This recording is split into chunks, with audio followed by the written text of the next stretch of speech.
Randy Reed, editor of the EdisonReport, and we're here in Frankfurt, Germany at Leiden Building. And I am joined by Rich Hamburger, Senior Director of Product Management and Marketing for Lumileds. Rich, welcome. Thanks, Randy. Appreciate you having me. Well, we're glad you're here. Now, you've been with Lumileds for about 8 years. Correct. Tell our audience what you found when you got there and where we are today. Okay. Since over the 8 years, first of all, I think the illumination market and the LED market has really expanded. When I got there, it was really about big color clouds. And in illumination, where there was, broad spectrum, there wasn't three-step, two-step. And what we've been able to do over this course of these years is really give to the customers what they've been asking for and what they're used to in traditional bulbs. No binning. Freedom from binning was we introduced that. Lumileds was one of the first we were the first to introduce freedom from binning. In addition, what we've been able to do since I've been involved in the product line is really expand the portfolio. If you look at our portfolio now in illumination, we have a broad portfolio, and we have everything from chip-on boards to single emitters from low power, mid-power, high power.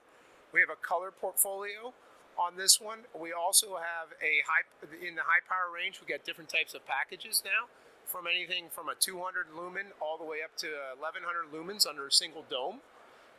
And then we've also recently expanded in illumination into what we call level 2, a build to spec level 2.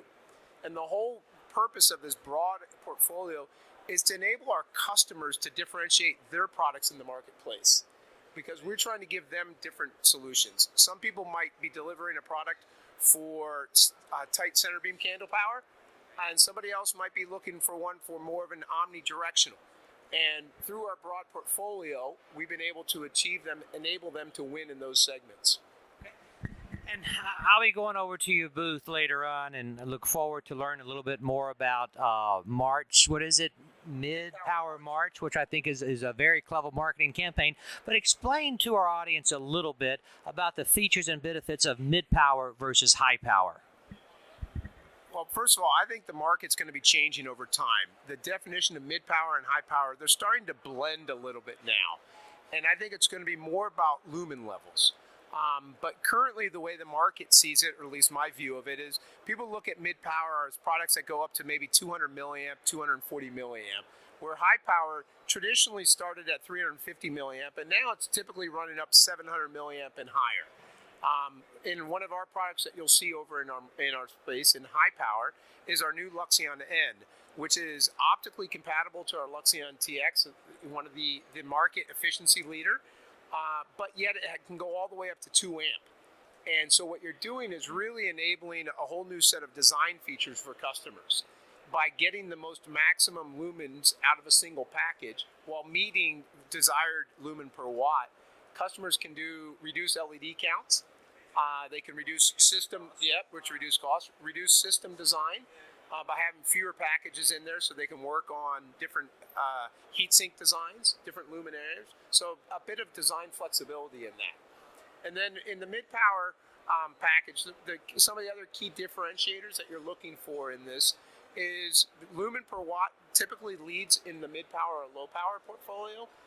But in the high power, what you're able to do is you can really get good directionality, and you can get good source directionality. While the mid-power is more of an omnidirectional, if you look at the troughers, you look at some of the T-LEDs, where you're looking for distributed light, low power, mid-power play a very good solution for that. But yet, when you're looking for street lighting, some high bays, and you're looking for directionality where you're really trying to aim the light, the high power portfolio actually serves well in those applications. You have strength, obviously, in both of those. So tell our audience a little bit more about your product portfolio and some of the products that you are displaying at your booth. Sure.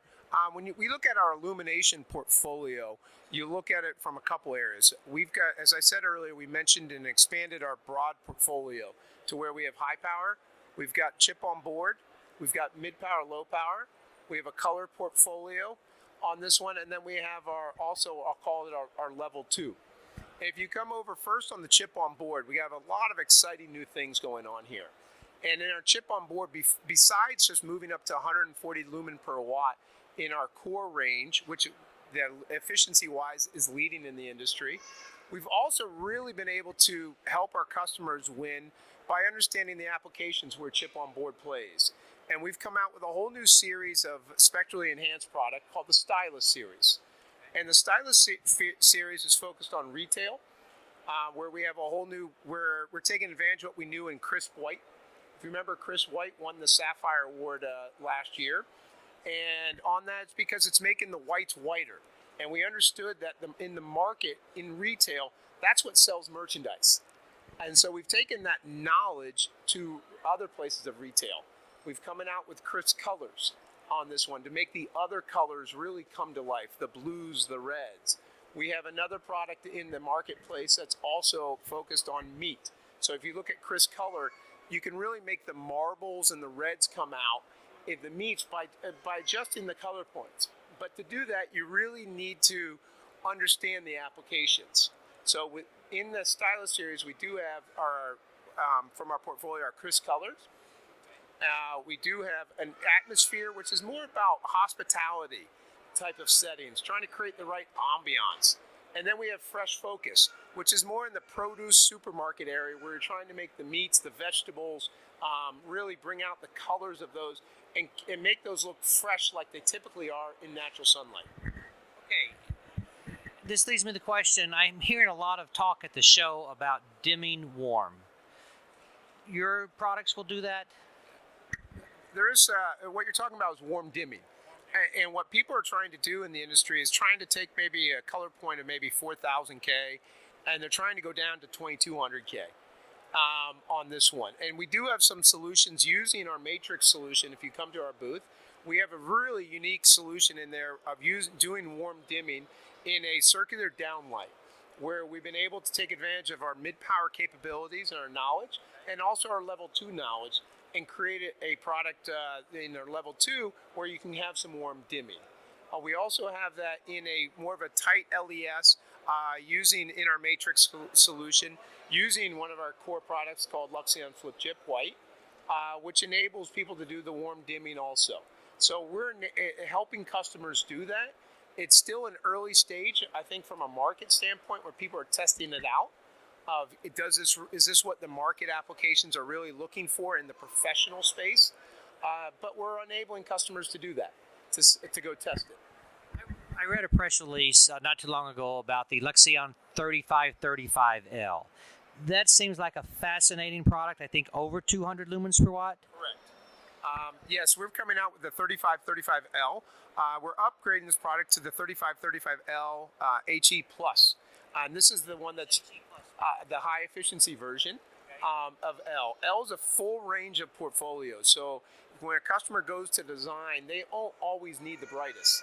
They can always sometimes use a lower lumen package for that because they're looking for distributed light and they're trying to have a lot of points. Some applications, it's all about efficiency. How they sell their product in the market is about efficiency. And it does offer an over 200 lumen per watt opportunities at the LED, enabling system designs above 160, 165 lumens per watt.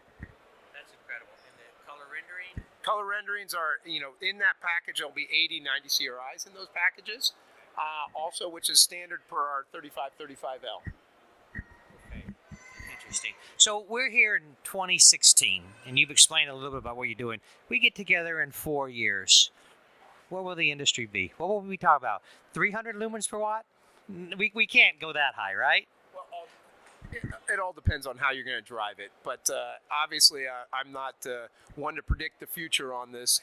I don't think anyone has. But my gut says what's going to be seen in the industry, it's more about applications. It's really about us as the solution provider, giving our customers options to help them differentiate. It's not always going to be about lumen per watt. In some applications, we're starting to hit those thresholds already. In others, there's a lot of room to grow. But technology-wise, we're starting to hit the limitations in some areas, from a quantum efficiencies, from a phosphor element. So we're going to start hitting some walls, and then it's going to be about differentiating on what can you do from the package. How do you make the system designs that are easier? How do you help our customers bring products to market quicker?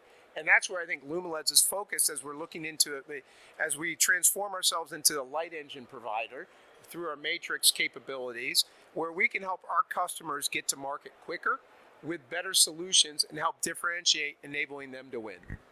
We're a big advocate of not using the lumens per watt metric. We think it was great for the 80s and 90s, but not so important today, but the industry still focuses on it.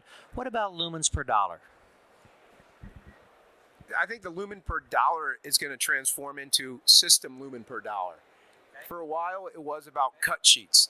What does your cut sheet or data sheet do?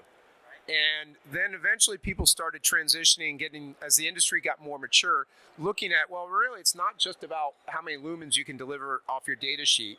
It's about how many lumens you can do, or lumens per watt you can do in the system. A good example of this is the use of VF.